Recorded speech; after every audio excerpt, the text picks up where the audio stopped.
नमस्कार शेतकरी मित्रांनो, महाराष्ट्र राज्यातील शेतकरी बांधवांसाठी एक मोठी आनंदाची बातमी समोर आलेली आहे. राज्य सरकारने 31 मार्च 2025 पर्यंत पीक विमा आणि नैसर्गिक आपत्ती नुकसान भरपाईचे 2,000 रुपये म्हणजेच शेतकरी मित्रांनो 353 कोटी रुपये वितरित करण्याचा निर्णय घेतलेला आहे. हा निधीमध्ये पीक विम्यासाठी 1,744 कोटी रुपये तर नैसर्गिक आपत्तीसाठी 629 कोटी रुपये जमा एकूण 275 कोटी रुपयांचा निधी शेतकऱ्यांच्या बँक खात्यामध्ये जमा केला जाणार आहे. लक्षवेधी सूचनेचे महत्त्व. तर शेतकरी मित्रांनो, सभागृहात आमदार राजेश विटेकर यांनी मांडलेल्या लक्षवेधीची सूचनेमुळे हा निर्णय घेण्यात आलेला आहे. या लक्षवेधी सूचनेमुळे विशेष मराठवाड्यातील शेतकऱ्यांना त्यांच्या पीक विमा आणि अतिवृष्टी मदत निधीची रक्कम लवकरात लवकर मिळणार आहे. तर शेतकरी मित्रांनो, यापूर्वी सप्टेंबर 2024 मध्येच नुकसान भरपाई देण्याची अधिसूचना काढण्यात आली होती, परंतु विविध कारणामुळे त्यांची अंमलबजावणी होऊ शकली नाही. तर शेतकरी मित्रांनो, शेतकऱ्यांनी आपल्या बँक खात्याची माहिती अचूक असण्याची खात्री करावी, जेणेकरून निधी वितरणात कोणतीही अडचण येणार नाही.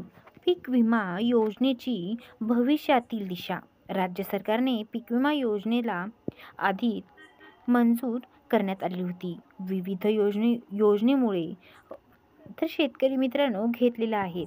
यामध्ये डिजिटल पंचनामा, मोबाईल व लॅपटॉपद्वारे दावा दाखल करणे, सॅटेलाइट इमेजद्वारे पीक नुकसानीची मूल्यांकन अशा अनेक अधिकृत तंत्रज्ञानाचा वापर करण्यात येत आहे. तर शेतकरी मित्रांनो, यासोबतच शेतकऱ्यांमध्ये पीक विमा योजनेबद्दल जागरूकता वाढविण्यासाठी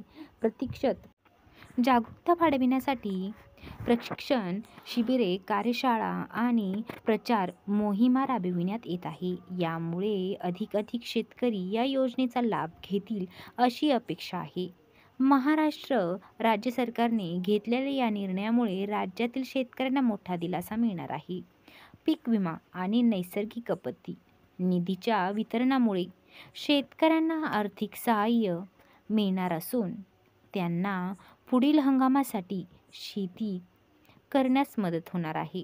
तर शेतकरी मित्रांनो, शेतकऱ्यांनी पीक विमा वितरणाचे महत्त्व ओळखून या योजनेचा जास्तीत जास्त लाभ घ्यावा आणि आपल्या शेती व्यवसायाला सुरक्षिततेचे कवच प्रदान करावे.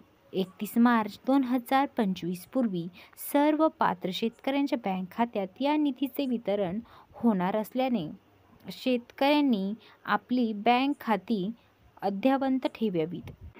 तर शेतकरी मित्रांनो, आवश्यक दस्तऐवज तयार ठेवण्यात यामुळे निधी वितरणात कोणतीही अडचण येणार नाही आणि शेतकऱ्यांना वेळेत मदत मिळू शकेल. तर शेतकरी मित्रांनो, अशाच नवनवीन अपडेट्ससाठी आपल्या चॅनलला सबस्क्राईब करा.